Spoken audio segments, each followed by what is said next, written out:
చక్రవర్తి అయి రాజ్యమునేలే రామయ్య తండ్రి మాటకై పదవిని బదలి అడవులకేగెనయా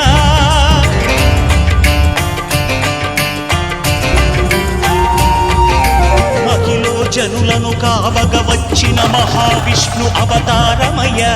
ఆదిని రక్కసుడపహరించితే ఆక్రోశించెనయా అసురుని త్రుంచి అమ్మను తెచ్చి అగ్ని పరీక్ష విధించెనయా సాగలి నిందకు సత్యము చాటగ కుల సతినే విడనాడెనయ నా రాముని కష్టం లోకంలో ఎవరూ పడలేదయ్యా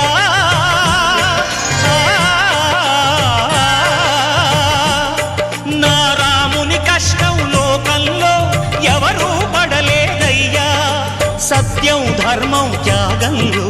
అతనికి సరిలేరయ్యా